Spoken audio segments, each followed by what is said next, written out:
고발 뉴스는 더 뛰고 싶습니다. 정기구독 후원 회원이 되어주십시오.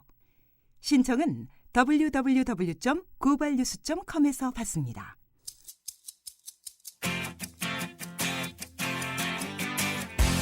민동기의 뉴스 박스.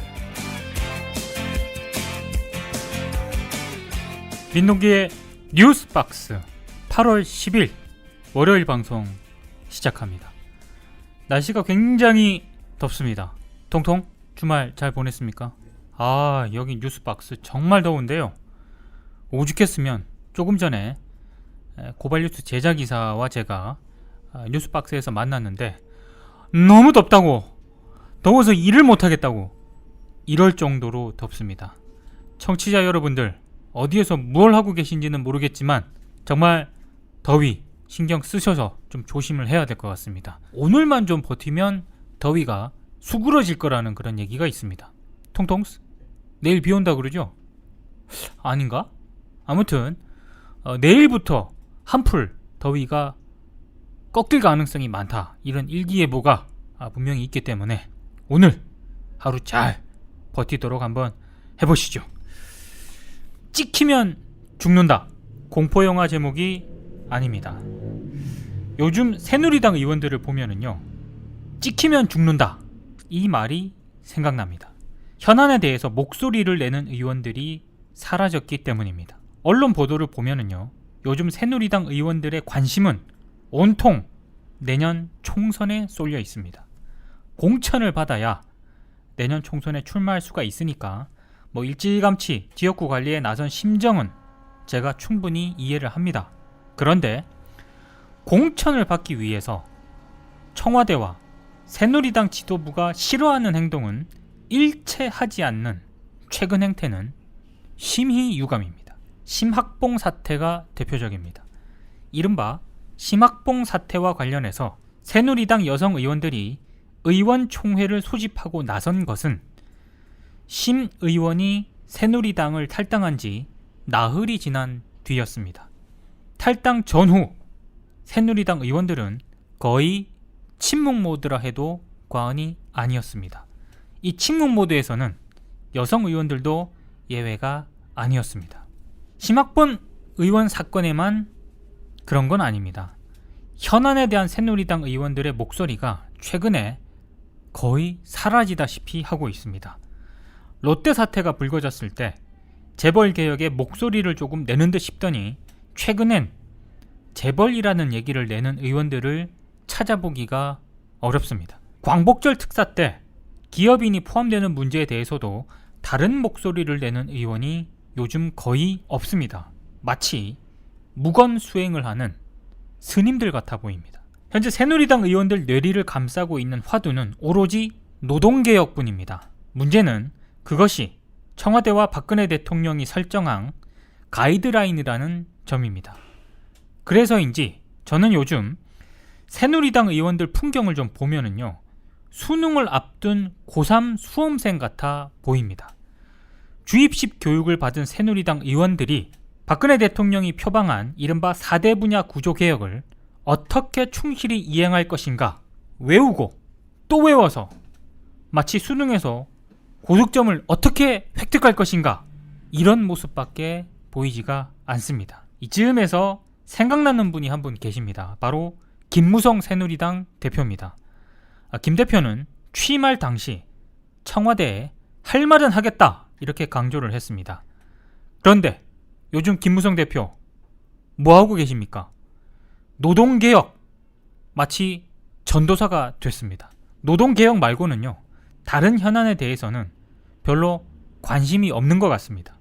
김무성 대표 일정을 봐도요, 4대 분야 구조개혁에 거의 대부분 방점이 찍혀 있습니다. 이 얘기는 뭐냐면 청와대 기조에 어긋나거나 민감한 현안에 대해서는 김무성 대표도 함구를 하고 있다는 그런 얘기입니다. 최근 새누리당 의원들의 이 같은 행보에 대해서 한겨레 황준범 기자가 유승민 사태가 결정적인 영향을 미친 것으로 보인다고 분석했습니다. 황준범 기자가 쓴 기사에는요, 새누리당 한 의원이 말한 얘기가 있는데요, 이렇게 말을 하고 있습니다. 딴소리 했다가 찍히면 공천 못 받는다는 생각, 그리고 말해봐야 듣겠냐 이런 기류가 의원들 사이에 팽배해 있다. 새누리당의 다른 관계자는 또 이렇게 말을 하고 있습니다. 박 대통령이 무리해 가면서 유승민 전 원내대표를 찍어낸 게 바로 이런 효과를 노린 것이라고 본다. 아무도 말을 못하게 지퍼를 채운 상황이다. 찍히면 죽는다. 어디 새누리당만 그러겠습니까? 우리 사회 어디를 막론하고요. 찍히면 죽는다는 삶을 좀 지혜롭게 살아나갈 수 있는 일종의 생존 법칙이 됐습니다. 찍히면 죽기 때문에 찍히지 말아야 된다는 겁니다. 근데요, 저는 이 대목에서 서민들은 먹고 살기 위해서 그런다 칩시다. 그런데 집권 여당 국회의원이라면 좀 달라야 되는 거 아닙니까? 통통스 좀 달라야 되는 거 아닙니까? 예? 찍히면 죽는다 이 법칙에 충실할 게 아니라 할 말은 하고 살아야 되는 게 저는 국회의원의 자세라고 생각을 합니다. 공천 못 받을까봐 할 말 못하고 사는 세상, 이게 바로 대한민국의 서글픈 자화상입니다. 이게 대한민국 국회의 수준이고요, 집권 여당의 수준인지도 모르겠습니다. 서민들 입장에서 이런 풍경을 보는 거요, 무척 슬프고 화가 나는 일입니다. 그럼 어떻게 해야 되느냐? 참 지겨운 소리긴 한데요, 방법은 하나밖에 없습니다. 지금 국회의원들 대부분 총선 모드로 돌아섰습니다. 자, 그럼 우리 같은 서민들 어떻게 해야 되는 줄 아십니까? 우리도 서민 모드에서요, 유권자 모드로 이제 돌아서야 됩니다. 국회의원들이요, 서민은 굉장히 우습게 보는데요, 유권자는 절대 우습게 보지 않습니다. 적어도 선거 전까지는 절대 우습게 보지 않습니다. 여러분, 무시당하는 서민에서 대접받는 유권자로의 모드 전환이 필요합니다. 365일 유권자 모드로 국회의원들을 긴장하게 만드는 방법이 과연 뭐가 있나? 이거 이제 우리 고민을 해야 됩니다. 여러분, 지역구에 있는 의원들이 찍히면 죽는다에 굴복하는 의원인지 아니면 제대로 할 말은 하는 사람인지 잘 지켜보시기 바랍니다. 그리고 하나 더, 성추행, 성폭행 전력이 있는지 꼭 한번 살펴보시기 바랍니다. 대한민국 영화계에 정윤희가 있다면 대한민국 출판계에도 정윤희가 있다. 1987년 창간된 국내 유일의 출판문화 정론지 출판저널의 발행인 정윤희. 그녀가 매주 신간 인터뷰는 물론 출판계 뉴스를 전해준다. 팟캐스트 정윤희의 출판저널 기대하시라. 개봉박두. 오늘의 억성 뉴스. 이거 통통 PD가요, 계속 옥선 뉴스 코너 앞에 광고가 들어가기 때문에 계속 이 모드로 가셔야 될지도 모른다고 지금 얘기를 해서요, 일단 오늘은 이렇게 좀 살짝 해봤는데요, 이 모드로 계속 갈 것인지 제가 고민을 좀 해보겠습니다. 오늘의 옥성 뉴스는요, 일단 옥뉴스부터 가도록 하겠습니다. 제가 옥뉴스를 2개를 골라왔는데요, 사실 오늘은 옥뉴스가 좀 많습니다.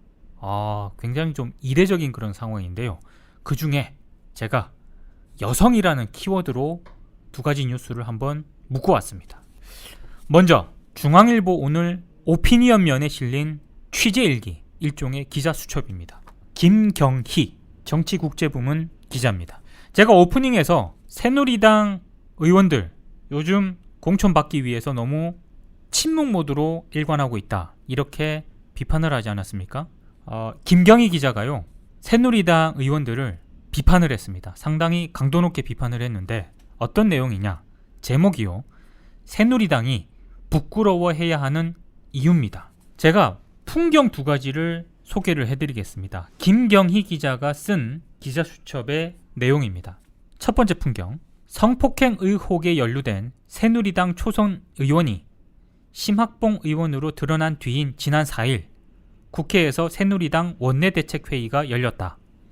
한 여성 의원이 교육계에 만연한 성범죄 실태를 지적하기 위해 준비한 원고를 꺼냈다. 옆자리에서 원고를 슬쩍 넘겨다본 한 남성 의원이 핀잔을 줬다. 안 그래도 심 의원 문제로 시끄러운데 괜히 그런 걸 지적하면 의원들이나 잘하라고 눈총 받는다. 첫 번째 풍경입니다. 두 번째 풍경 한번 소개를 해드리겠습니다. 새누리당의 쇄신 모임 아침소리의 대변인인 하태경 의원이 심학봉 의원의 징계를 촉구하는 성명에 동참해달라는 통지문을 돌렸다. 회비를 내고 있는 의원 14명 가운데 10명이 동참했다. 한데 기자실에 배포된 성명서는 서명자란에 하태경, 강석훈, 박인숙, 이이재 의원 등 10명으로 돼 있었다. 10명 중 6명이 익명으로 해달라고 신신당부해서다. 동료 의원을 비판하는 성명을 실명으로 할 수 없다는 빗나간 동지의식 때문이다. 두 가지 풍경을 소개를 하고 있습니다. 그러면서 김경희 기자가 이렇게 지적을 하고 있습니다. 새누리당 의원 157명 가운데 여성 의원은 20명이다. 하지만 여성 의원들조차 여성이 피해자인 이른바 심학봉 의원 사건에 새누리 20이란 명의로 성명을 낸 건 심 의원이 탈당한 지 나흘이 지난 7일에서였다. 이들은 단순히 여성만의 문제가 아니라고 보고 즉각 나서지 않았다고 변명했다. 성명을 발표하기 전 열린 조참 모임에는 19명 가운데 모임 회장인 나경원 의원과 이자스민 의원 등 9명만 참석했다. 성명서의 명칭은 새누리 20이지만 새누리 9에 불과한 반쪽짜리란 비판을 당 바깥 사람들에게 듣는 건 그 때문이다. 늑장 대응이 아니냐, 이런 지적에 한 여성 의원이 이렇게 얘기를 했다고 합니다. 수사가 진행이 되면서 새로운 사실이 계속 나오고 있지 않느냐, 이렇게 반박을 했다는 건데요. 하지만 김경희 기자는 이렇게 지적을 하고 있습니다. 성범죄 혐의가 사실이냐 아니냐를 무색하게 하는 건 국회의원이 평일 대낮에 상임위 회의에도 불참한 채 호텔에 머물고 있었다는 부끄러움이다. 새누리당 의원들은 국회의원이 장삼이사의 패거리 조직이 아니라 국민을 대표하는 헌법기관임을 곱씹어야 한다. 이렇게 기자수첩에서 지적을 하고 있습니다. 여러분 어떻습니까? 시원하지 않습니까? 요즘 이런 기사, 이런 기자수첩 찾기가 상당히 어렵습니다.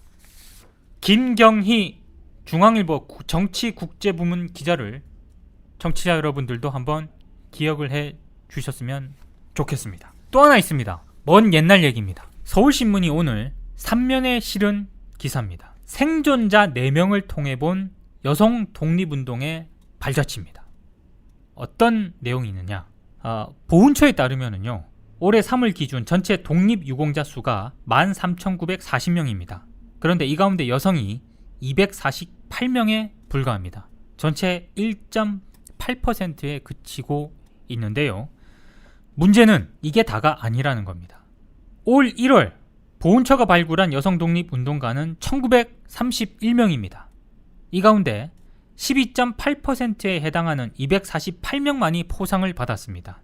입증 자료 부족이라는 이유 때문에 다른 분들은 여성 독립운동가로 인정을 받지 못하고 있습니다.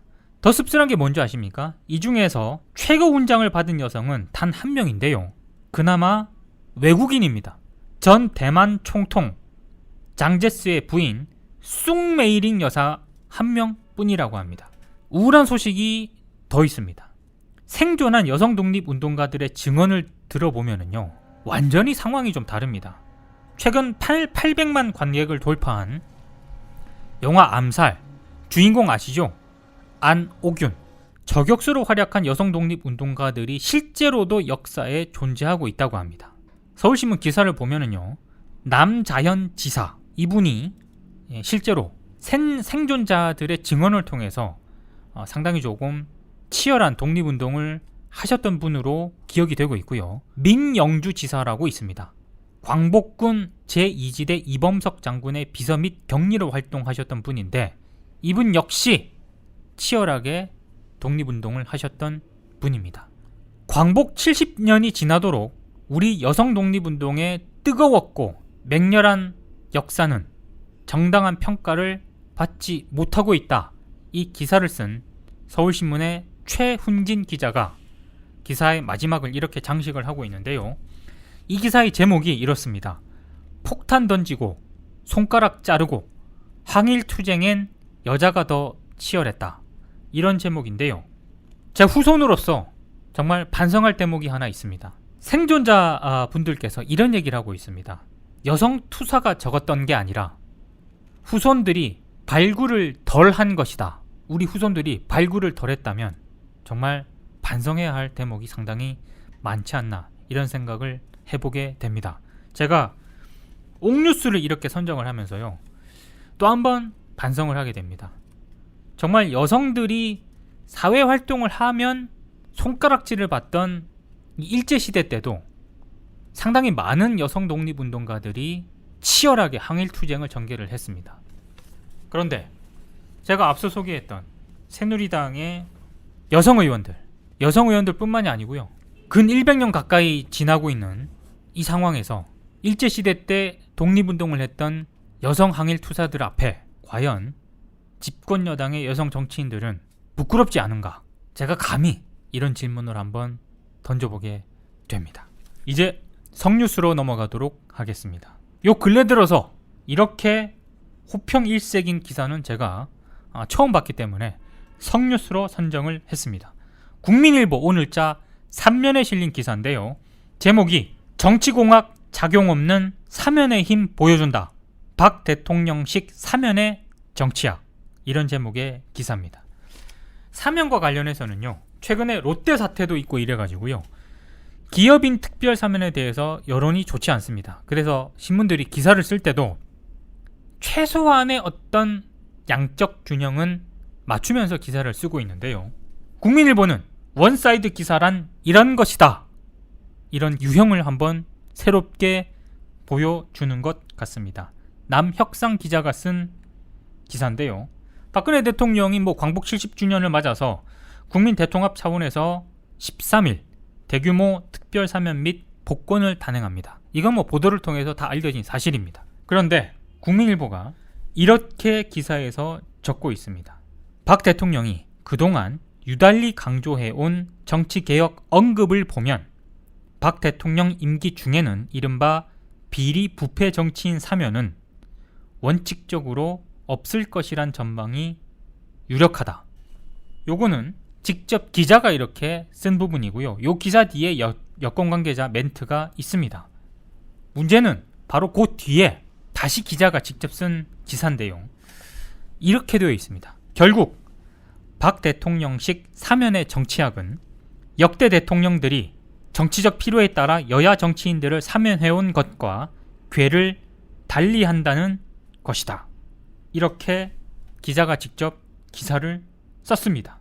역대 정치 대통령들은 정치적 필요에 따라서 여야 정치인들을 한마디로 대충 사면을 해줬는데, 박근혜 대통령은 궤를 달리해서 비리 부패 정치인 사면은 없을 것이다.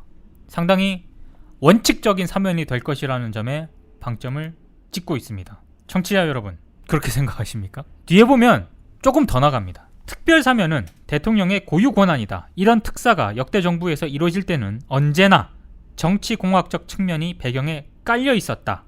여야의 주고받기식 정치 논리가 개입됐던 것도 사실이다 라고 하면서 역대 대통령들의 정치공학적 사면을 줄줄이 읊고 있습니다. 이명박 전 대통령, 노무현 전 대통령, 김대중 전 대통령, 김영삼 전 대통령 등등. 바로 그 뒤에 기사 하단 부분인데요, 이렇게 되어 있습니다. 박 대통령이 단행할 이번 사면의 초점은 단연 국민적 자긍심 고취 및 국가 발전에 있다. 이 부분은요, 청와대 관계자나 여권 관계자나 다른 멘트를 쓴 부분이 아닙니다. 바로 남혁상 기자가 직접 쓴 기사입니다. 다시 한번 언급을 해드리겠습니다.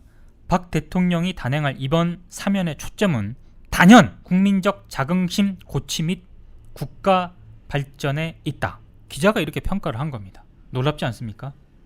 원래 이렇게 강조를 하고 싶다 하더라도요, 기자들은 테크닉상 관계자 말을 인용을 하거나 이렇게 비껴가는 게 많습니다. 하지만 국민일보는 그러지 않고 바로 국가 발전에 있다라고 이렇게 기사에서 기자가 직접 쓰고 있습니다. 대단하지 않습니까? 이거는 무슨 어떤 의미가 있는 게 아니고요. 정말로 기자로서는 쉽지 않은 그런 용기인데요. 박수를 보내면서도 한편으로는 다른 동료 기자들이 어떻게 볼지 솔직히 그게 좀 걱정이 되긴 합니다. 조금 비켜 우회적인 방법을 사용했으면 좀 좋지 않았을까라는 생각이 드는데 그러지 않은 것 같아서 막판에 이 부분을 언급하긴 했습니다.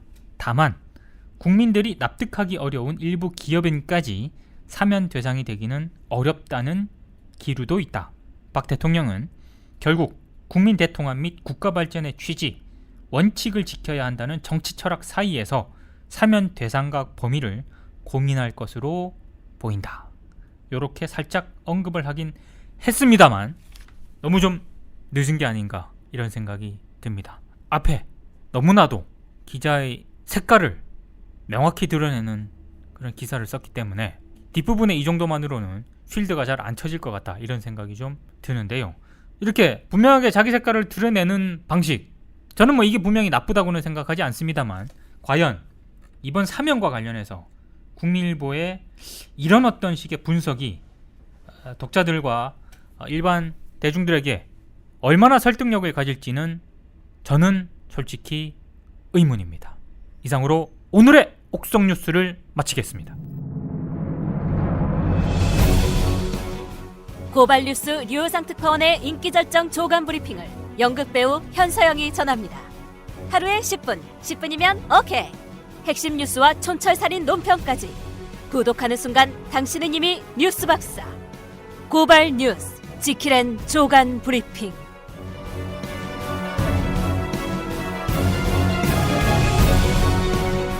민동기의 뉴스박스 8월 10일 본격적으로 한번 시작해 보겠습니다.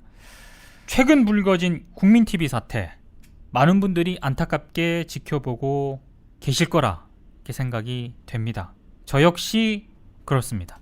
사태 해결의 기미가 솔직히 잘 안 보입니다. 그래서 적지 않은 분들이 좀 실망을 하고 계신 것도 분명한 현실입니다. 그럼에도 불구하고 아직 많은 분들이 포기하지 않고 해결책이라든가 접점을 찾기 위해 노력을 하고 있습니다. 그래서 저 역시 국민TV 사태가 아직 포기할 단계가 아니다. 실마리를 언제든지 찾을 수 있고 풀릴 가능성이 있다. 이렇게 생각을 하고 있습니다. 물론 영원히 그렇다는 건 아닙니다. 이 가능성을 저는 지금도 열어두고 있는데요. 국민TV 하면 여러분 어떤 분이 떠오르십니까? 저는 이분이 가장 먼저 떠오릅니다. 김용민 전 국민TV 라디오 국장입니다.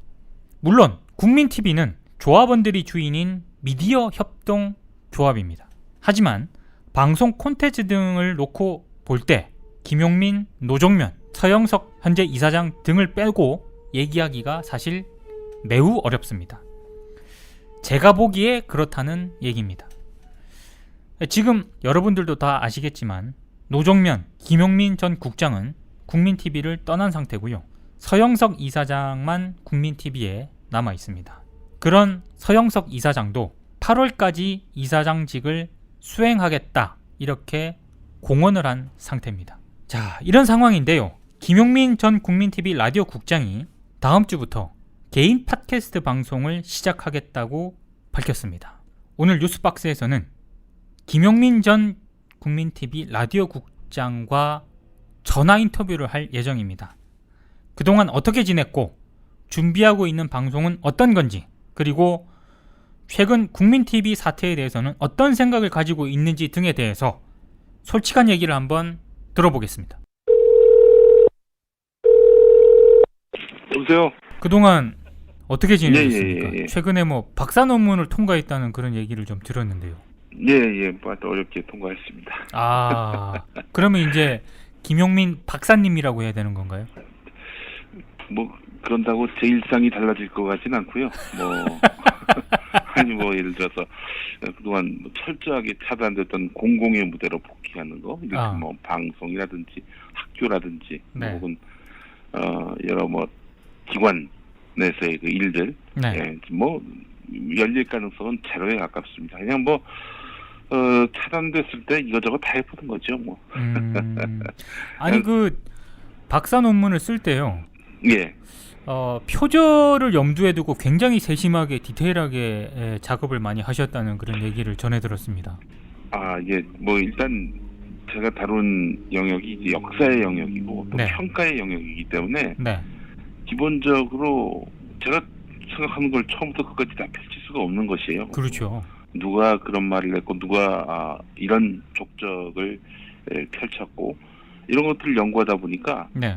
이건 뭐 남의 연구들에 대해서 관심을 갖고 또 과거의 역사 기록에 대해서 네. 또 이렇게 많이 인용을 해야 되고 하니까 이거 행여 실수가 있으면 안 된다라는 생각 때문에 했고 또 표절과 관련한 그런 지침과 이런 그 연구윤리 같은 것들에 대한 그 검토도 네. 뭐 치밀하게 하지 않으면은 워낙 애독자들이 많을 거 아닙니까? 그래서 그 많은 독자에게 실망을 드렸으면 안 되겠다. 네. 그런 마음에서 했는데 모르겠어요. 하여튼 뭐 열심히 하긴 했습니다. 예. 네. 뭐 무슨 논문을 썼는지를 물어보셔야지 뭐 이것이 논문 통과와 관련해서 표절 얘기부터 하십니까? 아니 일단 요즘은 예. 논문과 관련해서는 예. 자동적으로 표절이라는 단어가 따라오기 때문에 예. 일단 그거에 굉장히 신경을 썼다. 제가 이제 이런 얘기를 얼핏 그래서 들어가지고 교수님으로부터 지적도 받았어요. 그 각주가 한 560개 되는데요. 네네. 560개는 각주의 논문을 찾기가 쉽지 않거든요. 통상 한 A4 한 150페이지짜리 그 논문은 뭐 150에서 200 정도가 뭐 알맞은데 저는 네. 560개로 이렇게 했습니다. 그러면 거의 본문하고 각주랑 맞먹는 그런 양 아닙니까? 이게 뭐 각주에는 뭐 비단 어디서 인용했다 이거뿐만 아니라 네. 본문에서 다룰 수 없는 그런 영역들 그런 메시지들 이런 것까지 다 담느라고 많아진 거기도 한데요. 예. 나중에 책으로 나올 겁니다. 책으로 음. 나올 때 또 많이 찾으시기를 바라겠고 특히 우리 이런 거에 관심 많으신 분들께 또 권하고 싶을 만큼 공력을 기울였다 뭐 이렇게 말씀드리고 싶습니다. 기왕 말씀을 하셨으니까 예. 어떤 주제의 논문입니까? 이제 정교 분리 문제와 관련한 건데요. 네. 그 정교 분리 아시죠? 네네네. 대한민국 헌법 30조에 담겨 있는 건데 그렇죠. 정치와 종교는 서로 간섭할 수 없다 뭐 이런 겁니다. 네네. 하지만 이게 사실은 이름만 있고 뭐 그 어떤 내용만 있는 깃발만 나부끼는 그런 내용이란 거죠. 네네. 아시다시피 한국의 개신교 같은 경우에는 그렇죠. 이승만 정권 때 얼마나 큰 특혜를 입었습니까? 네네. 박정희 정권 때는 뭐 제도적, 행정적 특혜를 입은 바는 없지만 박정희가 국민들을 가난과 도탄 또 어떤 양극화로 몰아갔다면은 이렇게 그 울분에 쌓인 국민들을 또 교회가 받아줘서 그 기간 동안에 주용기 목사의 순복음교회 같은 경우에는 뭐 엄청나게 팽창을 해서 이건 뭐 성장이라고 말할 수 없는 겁니다. 팽창을 해가지고 네. 세계 제1의 교회가 됐고요. 음흠. 93년인가 나온 통계를 보면은 네. 전 세계 10대 큰 교회 중에 7개 교회가 대한민국 교회인 그렇죠. 거예요. 네. 예.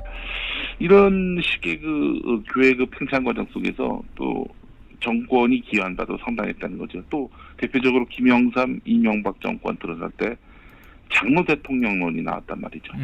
장로 대통령이 돼야 이 나라가 기독교 국가가 되고 하나님 나라가 된다. 네. 뭐 이런 식의 환상으로 기독교인들을 단결시켰던 그런 거. 뭐 이런 거 보면은 이건 도저히 정교 분리의 원칙이 선 나라라고 볼 수 있겠는가? 네. 라고 생각한 거죠. 근데 개신교인들 상당수는 그런 인식에서 지금도 변함이 없어요. 지난 대선 때는 기독교인 후보가 뭐 이렇게 양대 후보 가운데 없었기 때문에 그랬는지 모르겠지만은 언제든 이 개신교인들 상당수는 보수 정치인들을 지지할 준비가 되어 있단 말이죠. 그 기제가 바로 반공주의 사상이고요. 네. 또 친미 사상이기도 합니다. 반공, 친미 이건 뭐 반공 보수의 유의한 이런 사상적 바탕 아니겠어요? 네네. 네, 그래서 이제 사실은 이 한국 보수가 개신교를 기반으로 해서 그동안 상당한 어떤 정치적 이득을 취해왔던 그런 음. 과정들 이로 인해서 정교 분리 원칙이 말 그대로 이름뿐인 허울뿐인 네. 이런 상황이 돼버린 거를 역사적으로 한국 개신교의 역사 전반에 걸쳐서 한번 짚어봤던 거죠. 아하. 아, 그 좋은 것 같습니다. 단순히 논문에 그치지 않고 예, 요걸 다시 단행본으로. 예. 제가 봤을 때는 이게 만약에 나중에 책으로 나왔을 경우에는 네네. 이왕군 사시면은 한국 개신교 역사 130년 역사를 네. 이렇게 한눈에 볼 수 있는 아니 네. 한국 천주교 역사 더 나아가서는 이 모든 권력에게 순종하라라고 이제 바울 사도가 이야기했던 거 네네. 거기서부터 시작한 거의 한 2000년 기간 동안의 그 정권과 교회의 관계 역사 이런 것들을 다룰 수 있다는 점에서 네. 뭐 하여튼 굉장히 의미가 있지 않겠는가라고 아. 제가 이렇게 자뻑 겸 자평을 합니다. 예.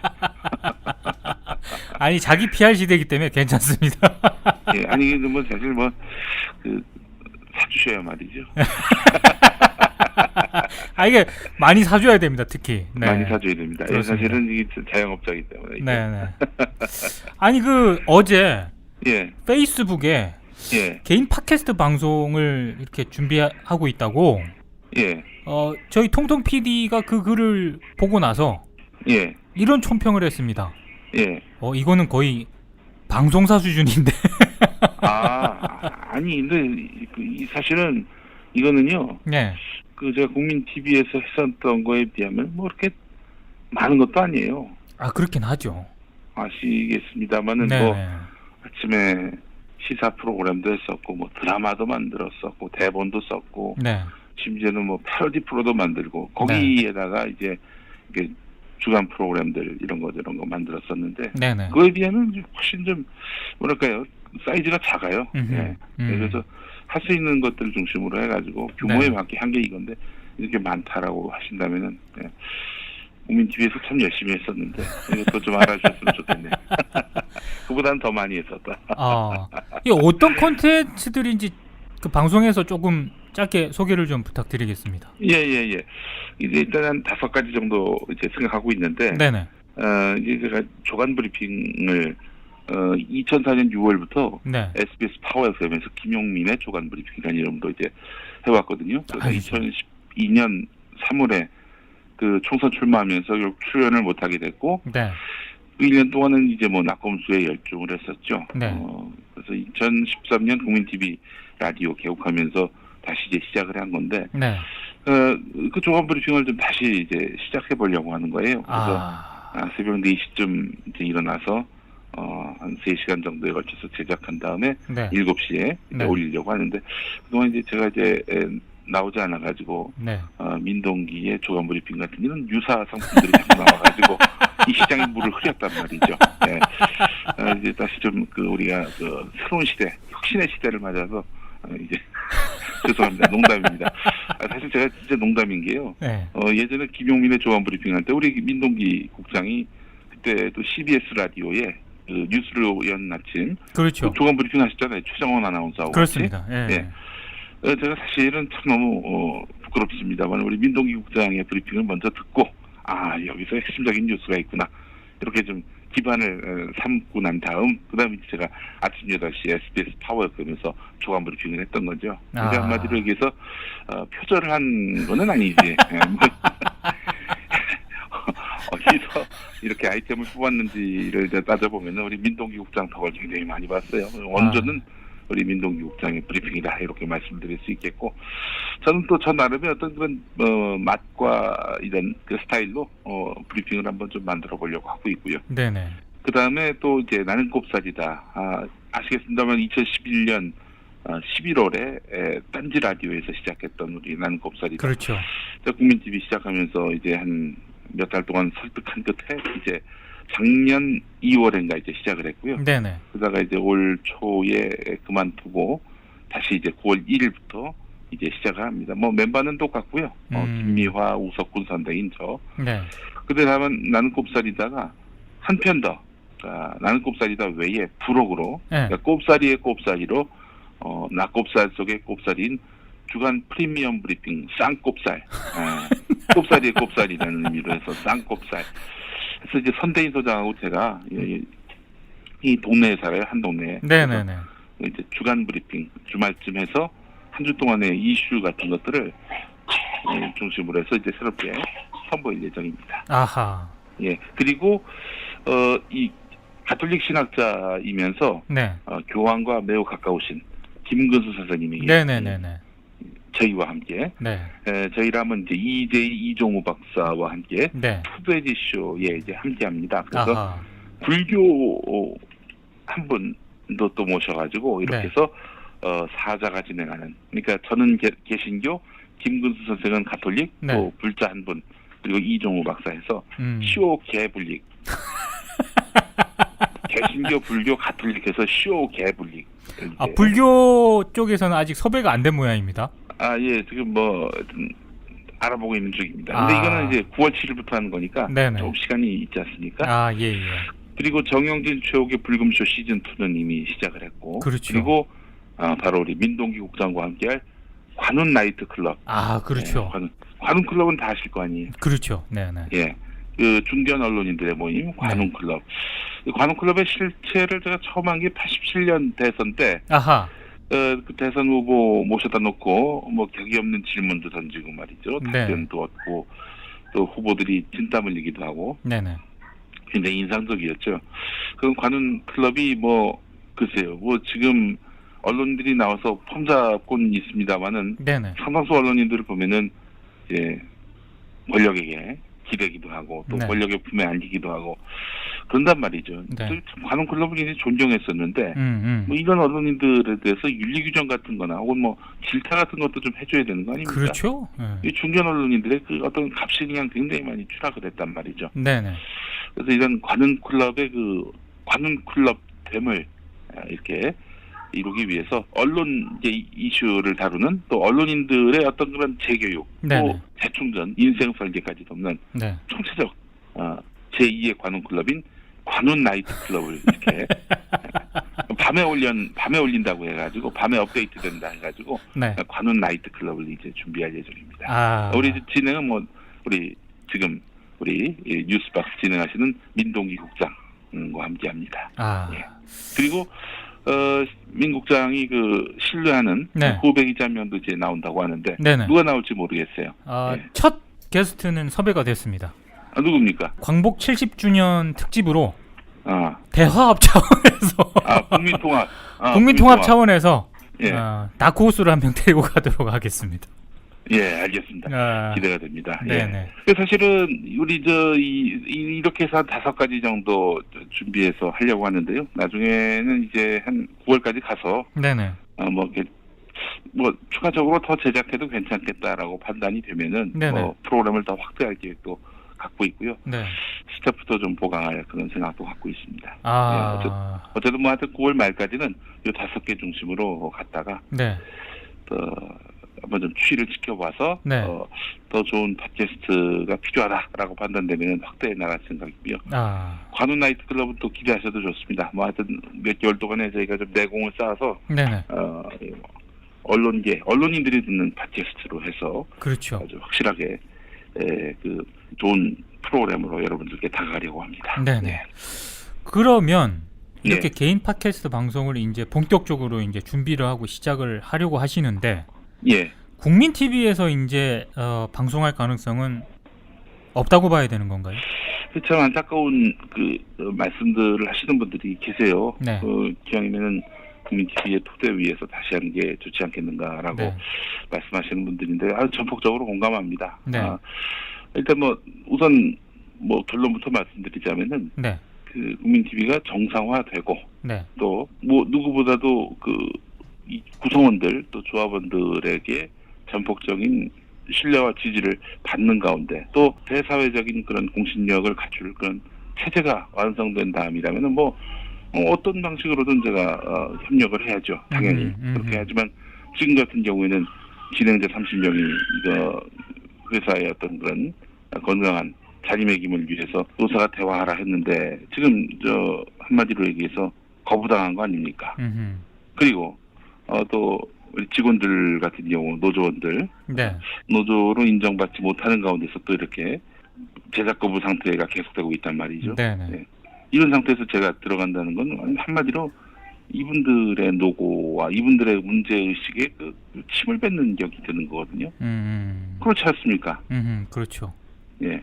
그거는 있을 수 없는 일이기 때문에 그거는 불가능한 상황이고, 현재 상황에서는. 네. 지금 이런 문제들이 해결된다면은 네. 저는 당연히 국민TV 조합원이기도 하고, 지금 5월 조합비 납입하는 조합원입니다. 조합원으로서 마땅한 역할을 담당해야 되겠죠. 그리고 지금 보니까 저는 게시판 들여다보지 않습니다. 퇴직한 이후로. 네네. 워낙에 시끄럽고 온갖 그런 욕설과 억측과 비방이 난무한다고 그러는데, 이거 보면 얼마나 마음이 아프겠어요.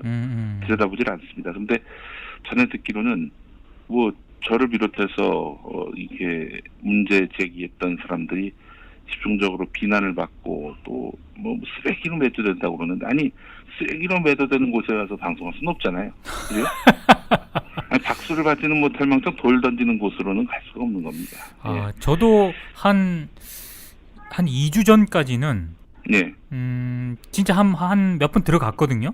예. 근데 좀 보기가 좀 그렇더만요. 예. 네. 감추고 싶어요. 이게 무슨 그 사람들의 의견에 동의하지 않느냐, 이걸 다 떠나서 네네. 감추고 싶습니다, 정말. 그러니까 이 사람들 중에는 이런 사람들도 있었어요. 제가 이제 나간다고 하니까, 그래 나가라, 필요 없다. 여기는 우리끼리 알아서 잘해보자.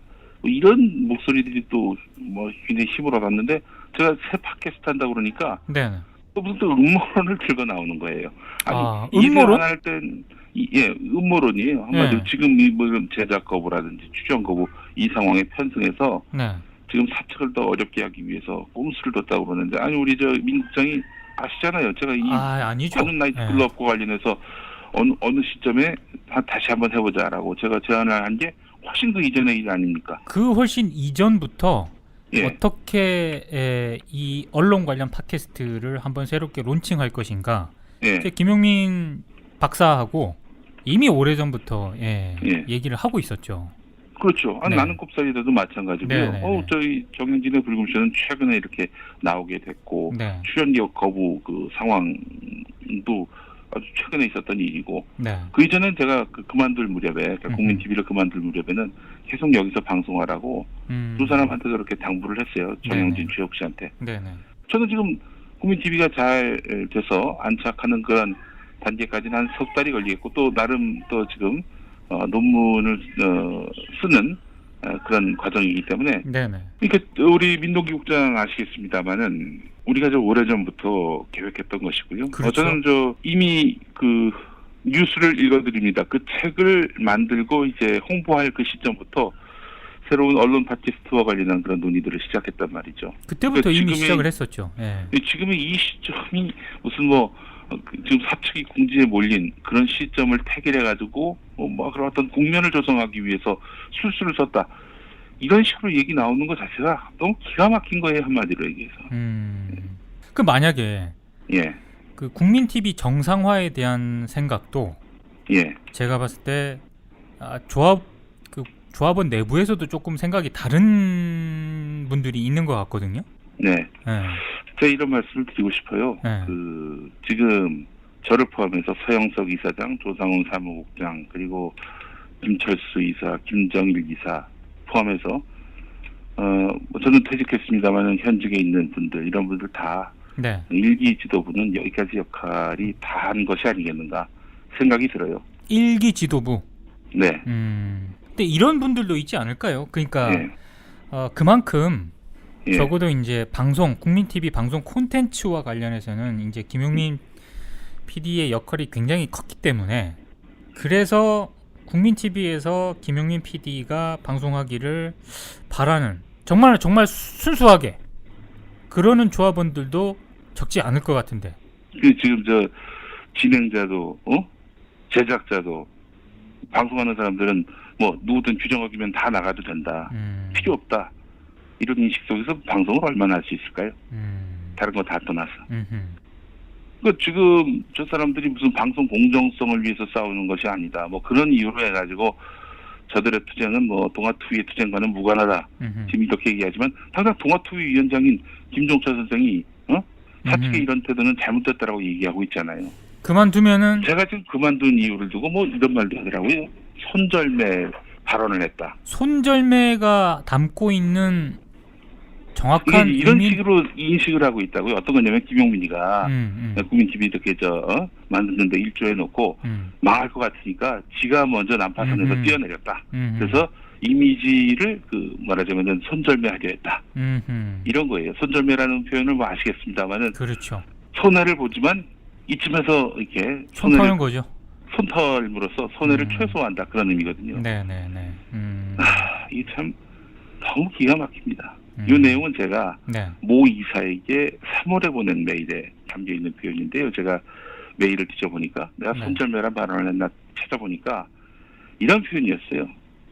아무에게나 징계의 칼날을 휘두르면서 마음에 안 드는 사람 내쫓으려고 하는 이런 문화가 계속되는 한 나도 언젠가 표적이 될 것이다. 심지어 국민TV 이렇게 만드는 데 있어서 일조했던 사람으로서 나도 언젠가는 이 칼날에 희생이 될 것이다. 그전에 내가 손절매를 해야 되는 거 아니냐.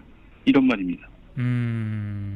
이 말이 뭡니까? 그 맥락에서 손절매라는 단어를 이 말이 국민TV가 어려우니까 나 이 차원에서 손절매하고 나가겠다. 이 말입니까 이게? 그게 언제라고요? 보낸 게? 올 3월입니다. 3월이요? 예. 아하. 그러면 만약에 네. 정상화에 대한 생각은 뭐 일부 조합원들 사이에서도 좀 다르게 상을 그리고 있긴 하지만 예. 김용민 PD가 생각하는 정상화의 모습으로 돌아올 때 네. 그때 지금 만약에 김용민 PD가 개인적으로 하고 있는 팟캐스트 방송이 있지 않습니까? 예, 예. 그건 그대로 하면서 국민 TV를 서포트할 수 있다는 그런 얘기인가요? 아니면 그렇죠. 그럴 수 있는 길들이 얼마든지 많이 있죠. 협력하고 도울 수 있는 길들도 얼마든지 있고 네. 방안도 갖고 있지만 뭐 미리 지금 뭐 아무것도 하지 않은 상황에서 미리 그것부터 얘기하는 건 그렇지만 협력할 수 있는 길 얼마든지 있습니다. 그러나 지금 저렇게 몰상식하고 비이성적인 그런 문화가 판치는 국면 속에서 할 수 있는 역할은 없어요. 그리고 하더라도 저는 뭐 임원을 한다든지 직원을 한다든지 이럴 생각이 없어요. 왜냐? 제가 방금 얘기했잖아요. 네. 일기 지도부는 역할을 다 했다고. 더 할 역할이 없다고. 더 할 역할이 없다는 그리고 거는 전부 경영진이라는 그런 직책을 내려놓아야 한다는 그런 그렇죠. 얘기인가요? 대기정부 내야죠. 네. 그렇지 않습니까? 지금 국민TV가 네네. 협동조합이기도 하면서도 대사회적 공신력을 얻으면서 외연을 확정해 나가야 되는 그런 매체입니다. 저는 그렇게 보고 있어요. 예. 근데 지금 그렇게 하지 않고 있고 도리어 뭐 대사회적 대화 가능성도 뭐 공대위의 그런 대화 제안도 사실상 거절하고 이런 국면 아닙니까? 저는 정말 너무 충격을 받았고요. 이거는 도덕적 파산이다. 이렇게 생각을 안 할 수가 없는 겁니다. 근데 일각에서 제기하는 예. 김용민 PD가 들으면 조금 불편할 수도 있는데 어찌됐든 미디어 협동조합이 출범하는 일종의 개국 공신 아닙니까? 김용민 PD가? 아니 그건 불편하지 않습니다. 네, 개국 공신이기 때문에 예. 지금의 현 국민TV 사태에 대해서 김용민 책임론도 일정하게 있다. 이렇게 당연하죠. 그런가요? 그건 뭐 불편하지 않고 너무나 당연하게 생각하고요. 네. 그래서 그 부분에 대해서는 제가 정말 절실한 책임 의식을 느끼는 바입니다. 예. 책임이 없다라고 한 적 없어요, 단 한 번도. 그러니까 제가 손잡는 그 발언이 너무 기가 막힌 거예요. 만약에 정말 상황이 어려워져서 네. 최악의 그런 상황까지 간다면은 그때 사람들이 누굴 기억하겠습니까? 저만 기억할 거예요. 그거 알아요. 그걸 부인하거나 혹은 그거 내가 몇 월 며칠에 그만뒀는데 왜 날 끌어들이냐. 제가 그럴 사람 같습니까? 저는 그렇지 않다고 봅니다. 예. 마지막 질문일 수도 있는데 예. 8월 말에 이달 말에요. 예. 국민TV 향후 사태의 해결 좀 뭐라 그럴까요? 좀 분수령이 될 수도 있는 중요한 일정이 하나 있지 않습니까? 예. 대의원 대회라고 하나요? 총회라고 하나요? 네. 총회죠. 총회. 임시총회. 예. 그런데 그때 예. 만약에 김용민 PD가 생각하는 어떤 정상화의 가능성이 안 보인다. 예. 지금 제가 알고 있는 일부 조합원들 같은 경우에도 임시총회를 지켜보고 예. 가능성이 안 보이면 조합 탈퇴라든가 이런 걸 할 수밖에 없다라고 얘기를 하시는 분들이 종종 있거든요. 예. 어떠세요? 만약에 지금 김용민 PD의 생각을 제가 여쭤본다면, 지금 직원들에 대해서 뭐 중징계가 내려졌잖아요. 몇 개월에 걸친 이런 이 정직 네네. 이런 가운데서 음. 이사회 다수가 이사회 그 구성 다수가 말하자면은 이 징계에 동조하고 지지하는 그런 인사들로 꾸려진다면은 저는 국민 TV에 대해서 실망하고 탈퇴하겠다는 그분들의 의견이 상당히 좀 설득력이 있다라고 봅니다. 만약에 그런 상황이 되면 네, 지금 김용민 PD가 얘기했던 일기 경영진의 실패를 선언해야 된다라는 그런 차원이 아니라 네, 일각에서는 이런 얘기도 하거든요. 그러니까 예, 대한언론으로서의 국민 TV는 그렇게 되면 예. 실패한 것 아니냐 이런 예. 지적에 대해서는 어떻게 보십니까? 앞날을 예측할 수가 없어요. 그렇게 되면은. 그리고 제가 분명히 다시 한번 말씀드리지만 네. 일기지도부는 이미 역할을 다 했어요. 이런 분들이 역할을 더 할 수는 없다고 봅니다. 지금 조합원들끼리 저렇게 싸우고 부딪히고 핥히고 이런 국면에서 네. 편가르기를 하고 있는 거 아닙니까? 지켜보기만 하면서. 이런 지도부가 어떻게 더 오래 갈 수 있겠어요? 빨리 끝내야 된다고 봅니다. 더 이상의 역할은 없다고 보고요. 그 차원에서 지금 서영석 이사장께서 용단을 내리실 거라고 생각을 하지만은 네. 이사장과 함께 이사직을 그만둔다고 분명히 말씀하셨는데 지금 이사직을 다시 나갈 것처럼 이렇게 이사직을 계속 유지할 것처럼 말씀을 하세요. 아 그래요? 뭐 지금 손병희 씨가 한 이야기가 있었다고 누군가 알려주던데 네네네. 그게 사실이 아닐 겁니다. 아니 이사장께서 네네. 그렇게 뭐 장식한 분도 아니고 네. 또 현 국면에 대해서 상당한 책임의식을 갖고 있는 분이라고 믿기 때문에 네네. 그럴 일은 없을 거라고 보지만 네. 만에 하나 뭐 이사직은 유지하면서 이사장직만 내려놓는 이런 상황이 벌어진다면은 네. 이건 뭐 진짜 뭐 조합원을 기만한 거죠. 그럴 일을 하실 분은 아니라고 생각합니다. 진짜 마지막 질문인데요. 예, 만약에 지금 국민TV 이런 상황 때문에 대한언론에 나름 희망을 가졌던 많은 분들이 있지 않습니까?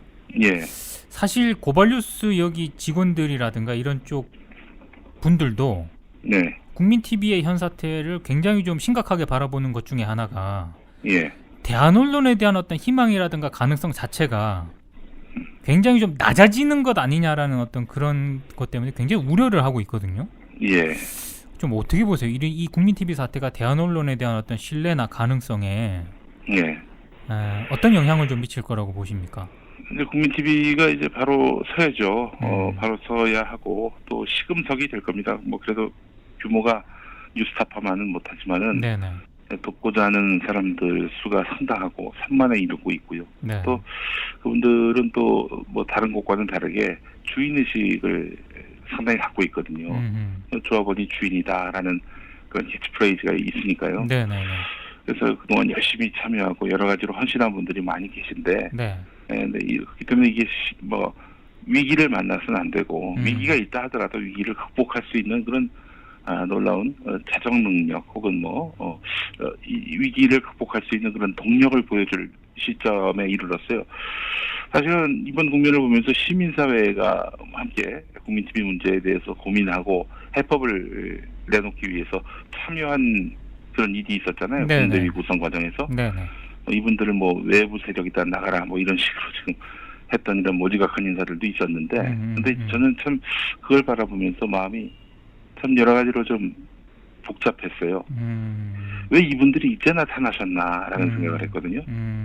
그러니까 저희가 시작하려고 했을 때는 뭐 아시겠습니다. 뭐 언론계 전반에서 국민TV가 되겠냐 아하. 안 된다 아하. 이런 인식이 굉장히 강했거든요. 지금 그런 분들이 야 그거 봐라 잘 됐지 않냐 그거 봐라 내 뜻대로 저렇게 내 생각대로 내 예측대로 저렇게 돼가지 않느냐 이렇게 얘기하지 않고 이 문제에 깊숙하게 개입하려고 했던 분들 네네. 그리고 조합원으로서 김종철 선생을 비롯한 이런 분들이 또 함께하겠다라는 뜻을 밝힌 것은 네. 매우 고무적인 일이기도 하면서 만시지탄의감이 없지 않다라는 생각이 들었어요. 저는 이 한 협동조합은 어떻게든 외연 확대를 해야 됩니다. 이 조합원들에 대한 그런 혜택도 또 조합원들에 대한 우대도 있어야 되겠지만은 네네. 무엇보다도 누구나 조합원이 될 수 있는 거 아니에요. 이명박 대통령도 조합원이 될 수 있는 이런 구조 아니에요. 그렇죠. 예. 예. 그러니까 누구나 다 조합원에 가입할 수 있도록 돼 있는 구조라면은 시민사회로까지 이렇게 우리가 그동안 뭐 외면받았고 혹은 이렇게 좀 거리를 뒀던 이런 그 기조도 이번 기회에 확실하게 바뀌어서 협동조합, 미디어 협동조합이 이제 국민들에게 시민사회에서 인정받는 그런 기관으로 거듭나야 된다는 거죠. 그런 의미에서 본다면은 저는 이번 총회를 통해서 시민사회하고의 연대가 형성되고 또 그러면서 국민 TV가 보다 많은 이들에게 외연을 확대하는 그런 계기로 작용할 수 있기를 바라는 마음을 갖고 있는 거예요. 아하. 그렇게 된다면은 네. 이 위기가 기회로 거듭날 수 있겠다 이런 생각도 들고요. 또 이렇게 얘기하면은 또 몇몇 몰지바각한 인사들은 이게 뭐 무슨 외부 세력이 여기 접수하느냐? 아니 외부 세력이 접수하느냐는 무슨 그런 말이라 있습니까? 아니 외부 세력이 여기 어떻게 접수를 해요? 총회를 통해 동의를 얻는 거지. 총회를 통해 동의를 얻어야 뭐 임원이 되고 그럴 수 있는 거 아니겠습니까? 그렇죠. 이 그것도 조합원들이 조합원은 상당히- 아닌 사람이 어떻게 출마를 해요? 그렇죠. 그게 협동조합입니다. 왜 배타적으로 인식하냐 이거예요. 지금까지 자기가 협동조합 시작한 이래 뭐 조합원으로서 얼마만큼의 역할을 했고 얼마만큼의 어떤 자기 나름의 로얄티가 있다. 이거 강조하려고 하는 거 아니에요? 한마디로 얘기해서 보상 심리가 있는 거 아닙니까? 보상 심리가 있다고 여러 다른 사회 시민 세력들 들어오는 거 막아야 된다. 저자들은 외부 세력이다. 이런 게 어디 있습니까? 협동조합에서. 좋게 보면 협동조합 사유화 아니에요. 협동조합 사유화 그거야말로. 좋게 보면 미디어 협동조합에 대한 애정이 강한 거 아닐까요? 그런 면도 있겠죠. 그런데 그게 결국 그 협동조합 정신에 따른 모두가 함께 행복하고 잘 살고 또 공화롭게, 조화롭게, 공정하게 이렇게 활동할 수 있는 토대 이걸 부정하는 거 아니에요. 나를 중심으로.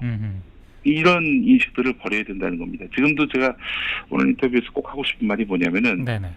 저 때문에 이제 가입하신 분들께 참 너무 죄송하지만 저 역시도 국민TV의 그 발전을 위해서 여전히 그 뜻을 함께하고 있는 조합원이에요. 네네. 2015년 8월 10일 현재. 네. 그런데 그렇기 때문에 저보고 책임지라. 당연히 책임집니다. 끝까지 책임져요. 뭐 그 어떤 결과가 나오더라도 후대에서 국민TV와 저는 따로 떼어낼 수 없는 그런 관계라고 생각을 합니다. 네. 그런데 그런 이유로 전후 맥락 없이 비방하는 사람들에게 얘기하고 싶어요. 그렇게 협동조합을 운운하는 사람들이 네. 협동조합의 정신을 운운하는 사람들이 왜 한 사람한테 이렇게 얽매냐고. 예.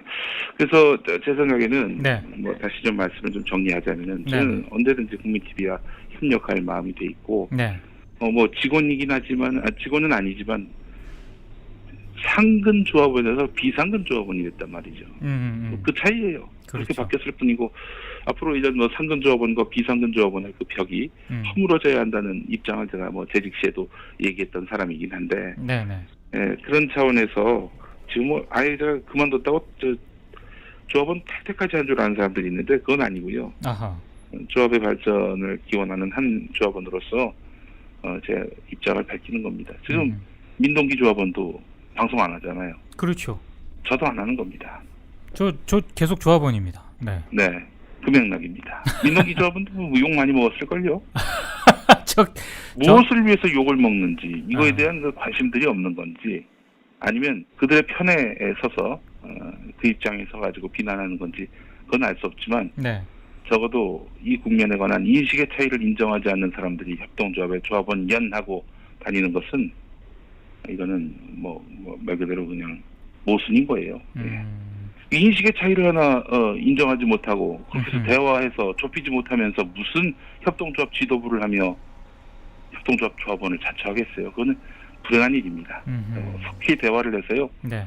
지금 징계 제가 봤을 때는 설득력 없어요. 다 철회해야 하고 전원 제작진들 복귀할 수 있도록 해야 됩니다. 여기서 징계라고 하면 지금 이른바 지금 비대위 이 직원들의 네네. 투쟁과 관련한 이야기들입니다. 알겠습니다. 오늘 김용민 PD 예. 장시간 인터뷰 응해주셔서 대단히 감사하고요. 예, 여러 가지로 참 마음 아파하시는 우리 조합원분들께 죄송하고요. 네. 그 죄송한 마음 제가 깊이 이해하고 있고 이 국면에서 제가 행할 수 있는 가장 최선의 방법을 택했다는 점 신뢰해 주셨으면 감사하겠습니다. 예, 알겠습니다. 예, 고맙습니다. 예. 네, 김용민 PD라고 하겠습니다. 이 PD와의 인터뷰, 장시간 인터뷰를 마쳤습니다. 김용민 PD 인터뷰 내용에 대해서 아마 공감하지 못하는 그런 국민TV 조합원들도 있을 거고요. 일부 청취자분들도 있을 거라고 생각이 됩니다. 그런데 김용민 PD도 인터뷰에서 얘기를 했지만 어떤 생각의 다름, 서로 생각의 차이 이런 거는 기본적으로 좀 존중을 해줄 필요가 있지 않나 이런 생각이 좀 듭니다. 사실은 김용민 PD 인터뷰를 하기로 저희 제작진이 결정한 이유는 현 국민TV 사태와 관련해서 다른 어떤 정치적인 맥락 이런 거 없이요. 제가 이제 앞서 인터뷰에서도 얘기를 했지만 미디어 협동조합의 주인은 조합원들입니다. 그거는 뭐 부인할 수 없는 아주 원칙적인 그런 사안입니다. 이제 그런 것과 별개로 프로그램이라든가 콘텐츠 경쟁력이라든가 어떤 개국공신이라는 그런 측면에서 봤을 때 이 김용민이라는 사람을 빼놓고 국민TV를 얘기하는 것은 그것도 좀 어폐가 있는 것 같다 이런 생각이 들었고요. 그리고 3개월 전에 국민TV를 떠났지만 최근에 박사 논문도 통과를 했고 그리고 개인적으로 팟캐스트 방송을 다음 주부터 시작을 하겠다라고 어제 이제 선언을 했기 때문에 그동안 뭐 어떻게 지냈는지 그리고 준비하는 팟캐스트 방송은 무엇인지 거기에다가 이제 국민TV 사태와 관련한 솔직한 속내를 제가 얘기를 해달라고 부탁을 드렸고요. 그러니까 첨삭을 하지 말고 뭔가 포장하려고 하지 말고 솔직하게 얘기를 해줬으면 좋겠다. 제가 이렇게 부탁을 드렸고 실제로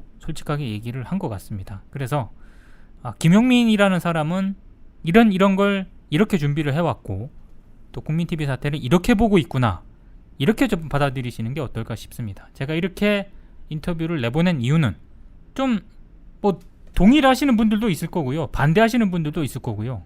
나는 동의를 못하겠다. 좀 왜 저런 생각을 가지고 있는지 모르겠다라고 생각하시는 분들도 있을 겁니다. 그런데 정답은 없다고 생각을 합니다. 제가 오프닝에서도 말씀을 드렸지만 사태 해결의 기미가 현재로선 솔직히 저도 잘 보이지 않습니다. 하지만 많은 분들이 아직 포기하지 않고 접점 찾을 수 있을 거라고 생각을 합니다. 제가 너무 큰 기대를 하고 있는지는 모르겠습니다만 김용민 PD의 인터뷰도 그런 접점을 찾는데 최소한의 어떤 역할을 좀 할 수 있기를 저 개인적으로는 기대를 하고 있습니다만 잘 될지는 모르겠습니다. 하지만 어떤 정치적인 어떤 선입견이라든가 김용민 PD에 대한 선입견 혹은 김용민이라는 사람에 대한 호불호 요걸 잠깐 걷어내고요. 메시지를 좀 주목을 해줬으면 좋겠습니다. 이게 맞다라는 얘기가 아니고요. 국민TV 사태 해법을 위해서 이렇게 보고 있는 사람도 있다. 특히 큰 역할을 했던 그동안 조합원들과 함께 큰 역할을 했던 김용민이라는 사람이 국민TV 사태를 이렇게 보고 있구나. 뭔가 좀 받아들일 부분은 없는지 뭐 다 동의하라는 얘기는 아니지만요. 이런 차원에서 이번 인터뷰를 바라봐 주셨으면 좋겠습니다. 장시간 인터뷰였고요. 여기 뉴스박스 굉장히 지금 덥습니다. 덥기 때문에 이 정도에서 마무리를 할까 합니다. 민동기의 뉴스박스 8월 10일 방송은 여기서 마치도록 하겠습니다. 오랜 시간 들어주셔서 감사합니다. 뉴스의 미래 민동기의 뉴스박스와 함께 하십시오.